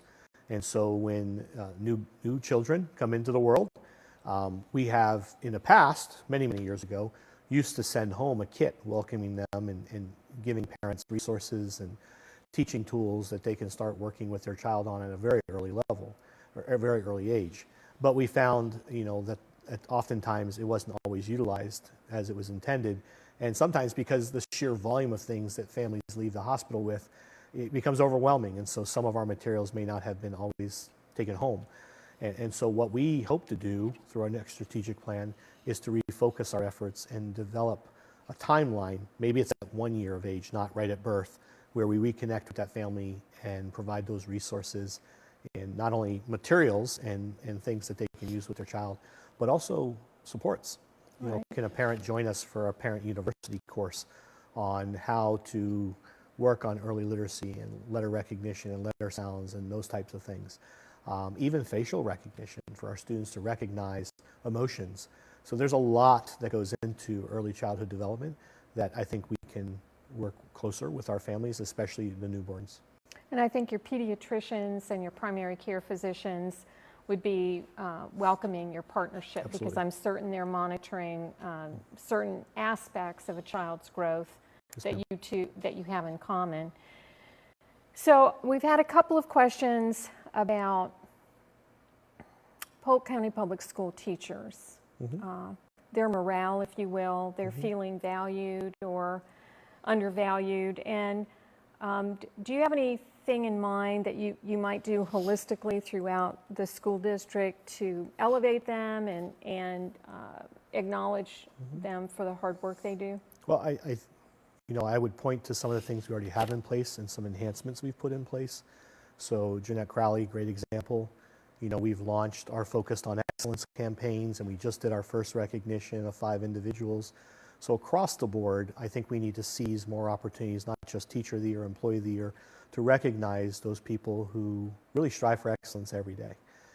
I think pay went a long way with our newly negotiated contract to help offset some of those issues as well, but we will be focusing more on culture and really giving teachers, and so part of our negotiation, we brought into life what we call collaborative councils. And collaborative councils are structures at every single school level, and sometimes they're not content specific, but specials area specific, where teachers will have seats in that collaborative council, as well as some of our school administrators and some of our district administrators, and they will address and start to problem solve many of these issues together in a very collaborative approach. Rather, so again, very much like our parents, sometimes our teachers feel like passengers in education, that the district, those people down there in that place who know nothing about what the realities of a classroom are making decisions and ruining my life. And let's be honest, that's what gets said. And sometimes they're right. Sometimes they are right. But our goal, my goal, is to change that narrative. And to really, again, I think you heard me talk about that earlier, which is how do we create that pipeline for master teachers? Well, first and foremost, honor the craft and give them opportunities to flourish there. So the more we create that atmosphere and that culture of mutual dialogue, mutual respect, and collaboration, I think that culture will come along and staff morale will improve slowly over time. I continue to reemphasize this message everywhere I go. I try to be visible in classrooms, be responsive to their needs and concerns as I can. And so I think those are the best strategies moving forward. So we've talked about shortages, right, in a lot of departments. Does Kelly Services do all of your substitute teachers, or do they go beyond that? How does one get involved in subbing? So subbing, and it's interesting, a question came up at one of our previous meetings that someone had the belief that if you sign on to be a sub, you have to sub every day. And the answer is no. We do have minimum requirements, associates 30 college credits in order to qualify as a substitute. And because again, we want somebody who can enter the classroom and be effective. And so we have about a 52% fill rate with Kelly Services. We have worked to incentivize substitutes so they get their average daily rate, but they also get now a financial incentive above that each time they pick up a job. We also have given our teachers and paraeducators additional compensation. So if they forfeit a planning period to help cover a class, they get compensated fairly for that. So, those are our opportunities right now. That's really where we are. And I think we need to focus on 2 issues. Ensuring that we have enough people. We'll be exploring the possibility of full-time subs. I mean, we're at that point where we're spending that much money on substitutes. Would it be better to invest and create full-time sub positions at elementary or even middle school? I think it's very hard to do at high school, as you heard me explain before. You can't go from an autos class to AP Calc. We talked about that golden ticket, that golden unicorn, that's another one. So I think we need to create opportunities there. I think we also need to revisit why we have absenteeism. Not just vacancies, but let's address the elephant in the room a little bit of vacancies. And you touched on it earlier through one of the questions that was submitted about staff taking time off for their own mental health or their own needs, whether that's their personal needs or a family member or other issues, and that guilt that sometimes they have. But I do think we need to explore absenteeism and identify why, and if there's ways for us to better mitigate and address those moving forward. So it's not just subs, right? When you have a high demand for subs, that means you have high vacancies, and we're not just filling 104, 100 and some odd vacancies each day. We're having to fulfill vastly more than that every single day. Otherwise, we would be able to fill 104 vacancies on any given day. So that's just not our real issue. I think it's a compounding issue, the stress, the anxiety, the frustrations, the responsibility that's heaped upon our teachers. So it's a very complex problem that's going to require a very complex solution, and it's one that we're willing to take on. Well, we have to have them. We do. They are the golden ticket, right? Absolutely.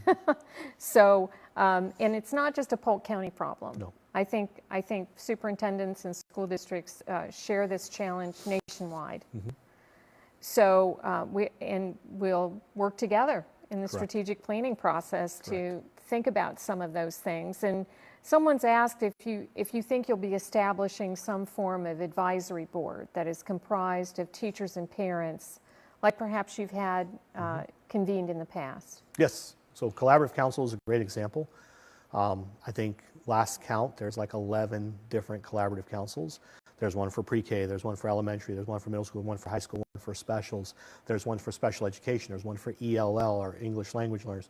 So we continue to expand those opportunities.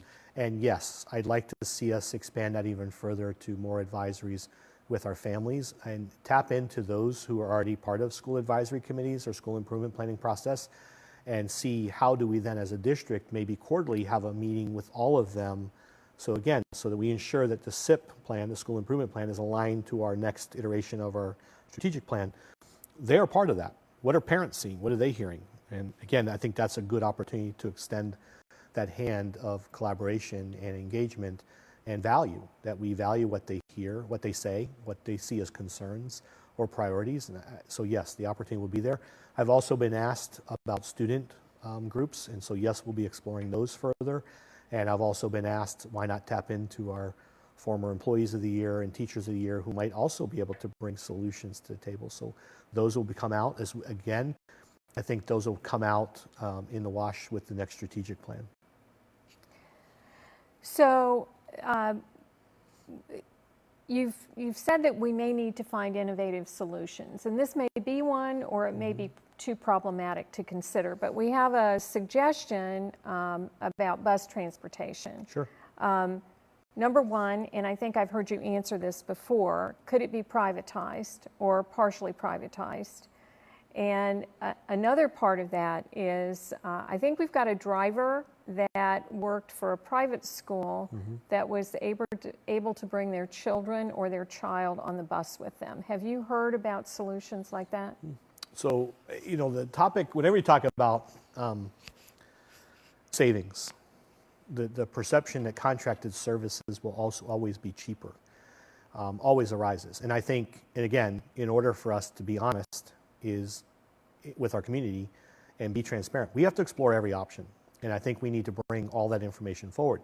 It's my understanding in the past, Polk County, under a previous superintendent, not Ms. Bird, but prior to her, explored and did the analysis of costs with transportation services and found it would actually be more expensive. I don't know if that's true or not. It's just what I've heard. But let's use that as an example.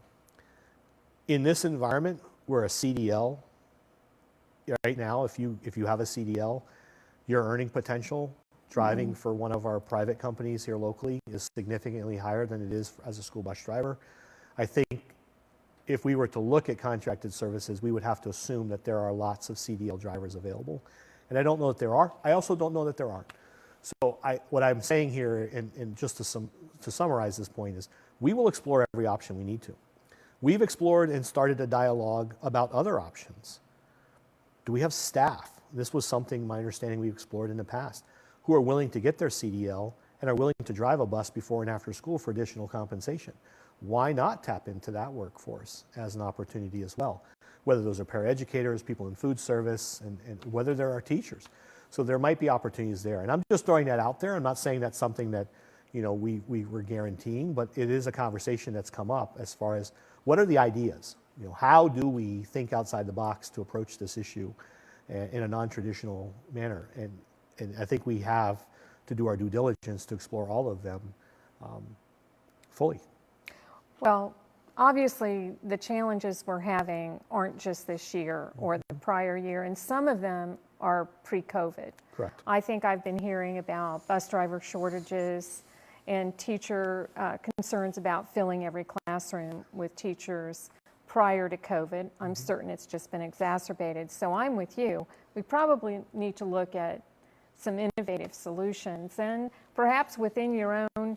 How many employees do you have? About 13,000 employees. Perhaps you've got among those 13,000 employees some that would take a bus route. Correct. And of course, You know, it takes a lot of courage and commitment to drive a bus, I think. It does. Yeah. That is, and it's not just dealing, you know, I think many people, their minds immediately gravitate towards, well, I've got to deal with all these kids on a bus. I would tell you, on any given day, our drivers deal with so many other issues, whether it's traffic congestion. I don't think anybody who lives here in Polk County will say that traffic has gotten easier to maneuver over the years, especially as we've grown. It's become more complicated. And then we have construction. And then on top of that, you have the added stress. These drivers are not delivering goods. No, little lives. They're delivering our Yeah. littles. Yeah. And many of our drivers have incredible relationships, not only with their students who ride their buses, but with their families. And so they take a great deal of pride, and they're very careful, and they're very thoughtful. And quite honestly, they take that responsibility to heart, that they're not just transporting, you know, baked goods, they're transporting children. Sure. And that burden, that stress is real for many of them. And they take their jobs very seriously, and very proud of the job that they do for us. Yeah. You can't stamp that out on an assembly line, just No, like ma'am. our teachers aren't stamping out an assembly line. No cookie cutters They're there. individuals, That's right? correct. So this is a communications and more of a technical utilization comment. I think we've got some family members that have multiple kids in multiple classrooms or multiple schools, and they'd find some relief if the way they heard from the teachers was all the same. Is there and I don't know if mandate's too strong a word, maybe a suggested platform. Is there a way for you to sort of have a best practice of communication between teachers and parents? Yes, and that is coming. So we adopted Schoology as an extension of Power School, and that does allow that. What we now need to do is, since we've adopted it, we need to ensure that we've done the proper training for our staff so they know how best to utilize that. So the whole beauty of Schoology for families with multiple children, especially those either within the same school setting or across multiple school settings, is it's a consistent platform. And once you learn how to navigate that, you can navigate it for them all. The other thing about Schoology is parents don't have to log out or in every time they want to change between one of their children. Is that there is a drop menu where you can click between your children, and there's a repository. There's a planning tool in there. There's all kinds of things within that platform. We need to spend the time now training staff and giving them the support they need to successfully utilize that tool, and so that will be a focus moving forward as well. So let me understand. You sign on to Schoology, and if you have several children in the school district, you can, at that one session, through drop-down menu, find communications and related, whether it's directly from the teacher or from the school, communications about Correct. each individual child, and you don't have to toggle Well, back and forth out of you have to but toggle not out of between your children. platforms. You don't. It's a single sign-on, Okay. which allows them to access their multiple children. They have to select each child and then look at the menu for that student. However, collectively, yes, you can see more consistency of practice. But again, we're not there. We adopted Schoology rather quickly because we needed a tool to utilize during remote learning during the 2021 school year for families that we were able to support. However, because of where we were in the midst of COVID and deploying devices and deploying hotspots and putting those things together, and kudos to the technology team and the instructional team who supported that. But I think we all recognize that right now we've got the tools and resources. We now need to maximize and leverage them to the fullest extent possible. So we're hearing from some teachers about their involvement and their desire to help review resources and give input before they're determined, like textbooks and other resource adoptions. Will part of, and I heard you talk to councils just a moment ago. Will those collaborative councils get into that form of review and adoption? So they may play a role in that, but right now every school district is required to formalize the process as outlined by statute, and so that sits outside. Now what the collaborative council may do is say, listen, we're not up for a textbook adoption for another 2 years, but here are the gaps we're finding in our current adoption, and how do we best supplement those? So there's an opportunity for them to explore existing systems and provide that feedback. So and that in turn helps inform our future adoptions. So yes, will they play a role? Yes. Okay, so if we were totally electronic, or the majority of our curriculum was delivered in an electronic format, we wouldn't be worried about out-of-date textbooks, would we? No, so it's, I previously took, my last school district went one-to-one about 5 years ago. And over the years, when I first arrived in my previous district, we found that the vast majority of our curriculum resources were 10 to 12 years old. Now, imagine a social studies textbook. They go out of date in 6 to 8 months, the way politics and things evolve globally. So I think it's important for us that if we look, there are lots of benefits to digital content. Not digitized, and there's a difference. Digitized content is just taking a book and scanning it and PDFing it. Digital content allows for far more interactivity. So imagine a perfect textbook or text resource or supplemental resource where if there's a word that a student doesn't understand, if they hover over it, it defines it for them. That there are embedded videos and activities that students can engage in through that digital content. The other benefits for school districts is you never lose the textbook. Every time we lose a textbook, we have to replace it, or if it's damaged beyond repair, we have to replace it. Families take on the additional burden of having to pay for that as well. Well, we don't have to deal with that in digital content. The other advantage to us, even if the device is lost, the license, the software license for that particular book remains with the district. It can easily and readily be reassigned. And then to your point, depending on where you are with your adoption, those content providers will actually provide regular updates and enhancements to the program and to their resources in real time. So there are lots of advantages there, but we have to be careful too, because we also recognize that not all students will thrive in a digital content environment, and nor are we necessarily prepared to make that transition here in Polk County.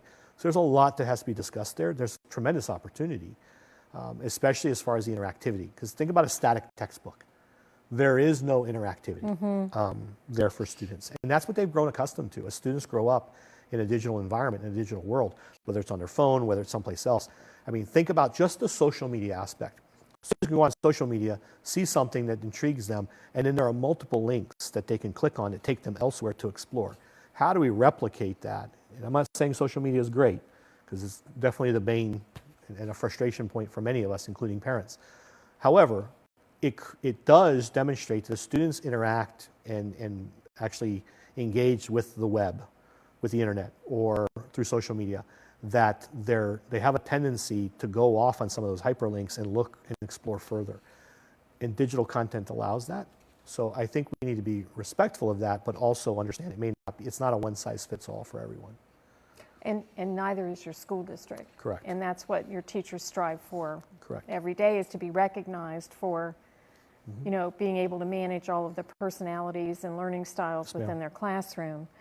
So I think a byproduct of engaging them in review of their curriculum, the textbook, the resources, the byproduct will be having them feel part of the decision making, so that curriculum, they don't feel that it's imposed upon them, but they're part of the process. Absolutely. I think that's, again, the power of those collaborative councils, is ensuring that teachers have a voice, and they in turn will have to engage others. So it's not just a select few will participate. They then, when they leave, there's a whole communication process that takes place so that we continue to engage as many of our counterparts as we can.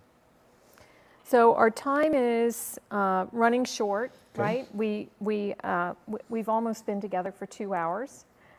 We probably have time for maybe one more question. Sure.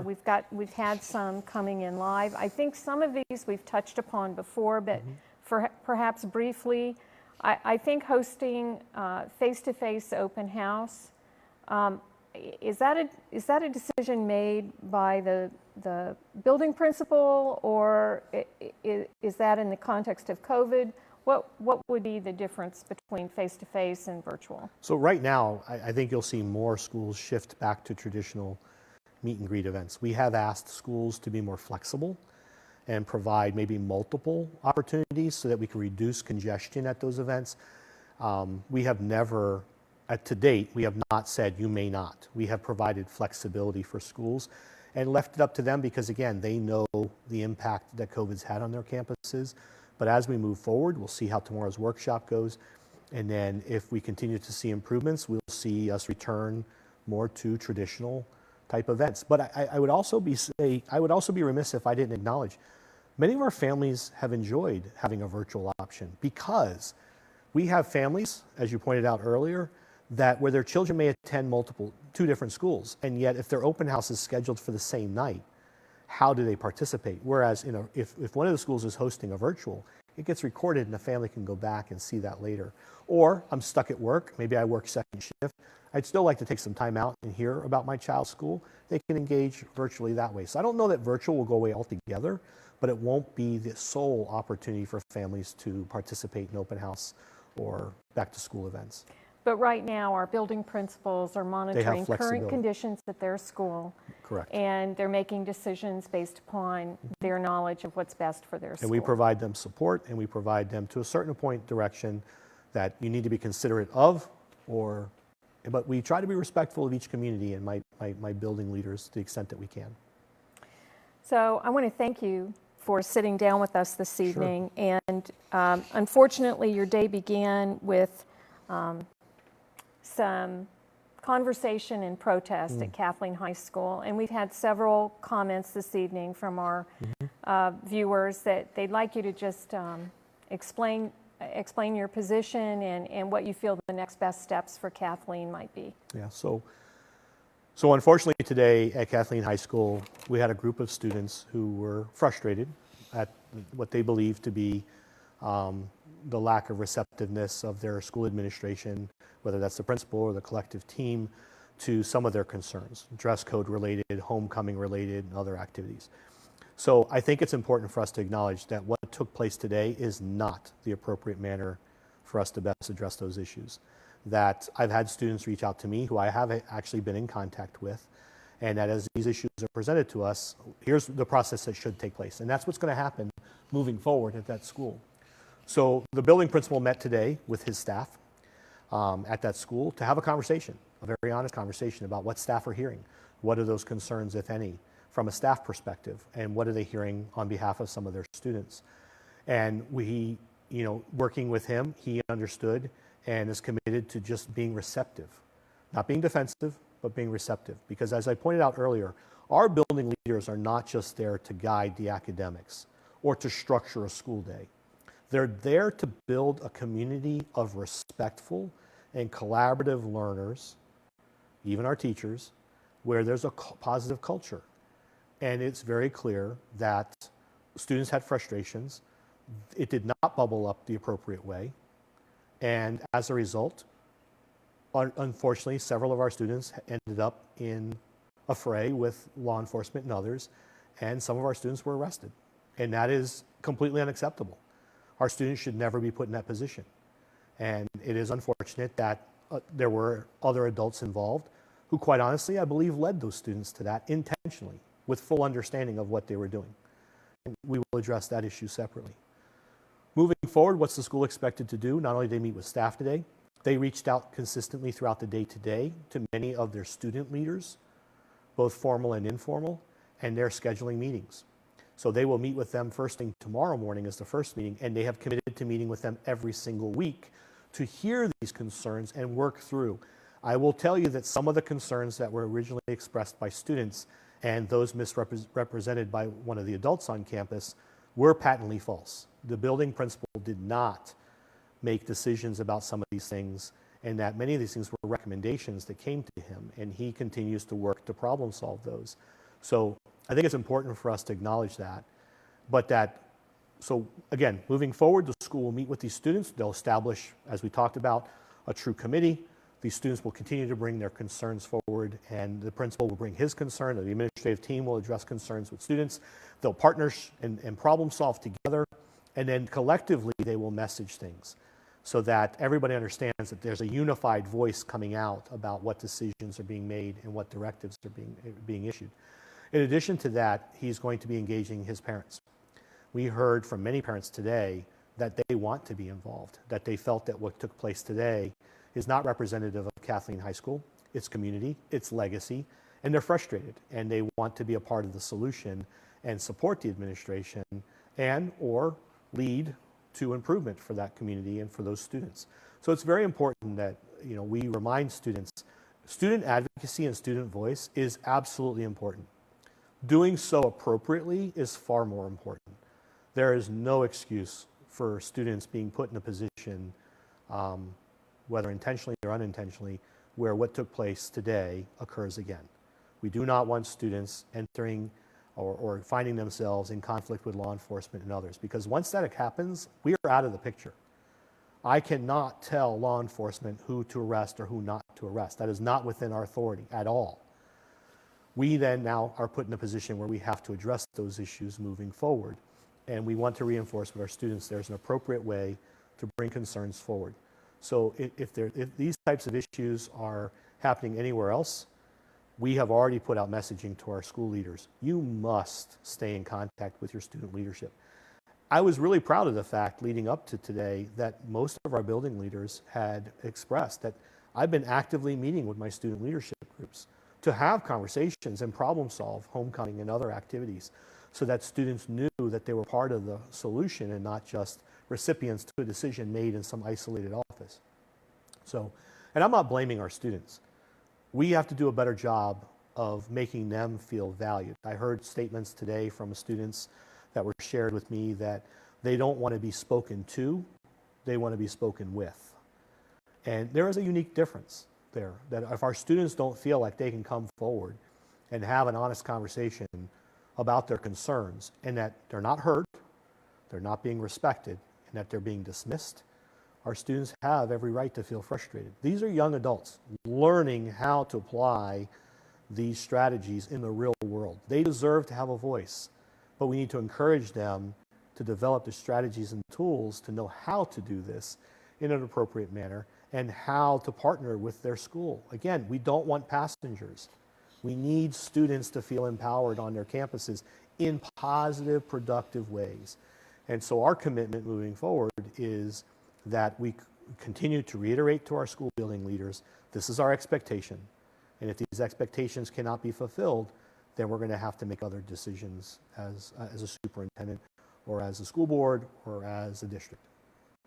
Well, it sounds as though plans are underway, and I know that you will continue to monitor and provide update to parents. I was present through on campus peer today, engagement. as was our deputy, as was Mr. Hill.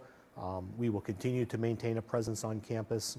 As quickly as we could, we returned the campus back to normal operations rather than just locking down the school for the rest of the day, because I think that's disingenuous and disrespectful to our students as well. Mm-hmm. The vast majority of our students reported to class on time with very little to no issue, and I think that's important to also acknowledge that. However, I'm not going to just simply dismiss the concerns that were being expressed today. Right. We need to address those. Yeah. Well, our time together is drawing to a close. I think this is your one more opportunity to tell them about that portrait of a graduate response that you hope they'll engage with, that questionnaire that's coming their way. Thank you. So again, hopefully starting tomorrow, you'll see the links come out and you'll be able to participate, whether you're a student, whether you're a parent, whether you're a staff member, whatever role you play in a community. I would ask you, if you wear multiple hats, so if you're an employee with Polk County, if you're a classroom teacher, and you also have a child, I would ask you to complete the survey twice, once as a teacher and once as a parent. And I know sometimes it may seem, well, that seems ridiculous, how are they going to separate the two? You'd be surprised that what your expectations as a parent for your own child may differ from collectively what you see as a need for all children. And so we ask you to put that hat on and be specific to your role. But we want to account for all of those responses. And so we will send out reminders. We're going to be leveraging this within our chambers of commerce and I'll have other opportunities to present this and encourage participation across our school district. It's really important that we hear your voice in this, that your voice, your interests, your concerns are reflected in our strategic plan. That again, this is that first opportunity for you to partner differently with our school district. And not that things have been done poorly in the past, but I'm a huge proponent for engaging you differently and creating a new trajectory, a new opportunity for us to be more collaborative and partner better as we continue to look for opportunities on how to improve outcomes for our students and how to best impact the economy here locally in Polk County and fulfill your needs and expectations as families. So I appreciate the opportunity. We'll continue these conversations. You'll also see parents more virtual town halls because we want to be respectful of your time and your commitments. And many of these will be structured throughout the day, not just in the evenings. Some of them will be early morning, some will be midday, some will be in the evenings.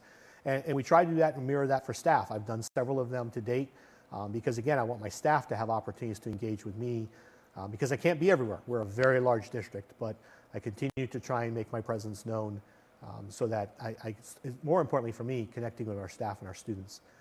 That's a priority. So thank you so much. I appreciate your time. Thank you for hosting all of these, and I look forward to some additional ones in the next few weeks. But it's a great opportunity to be here in Polk. I thank you again. My family, we love it here, and we're truly committed and focused on the outcomes. Well, we welcome you, and on behalf of Polk Vision and Polk County Public Schools, all of you who tuned in this evening, have a great evening, and we look forward to hearing from you. Thank you.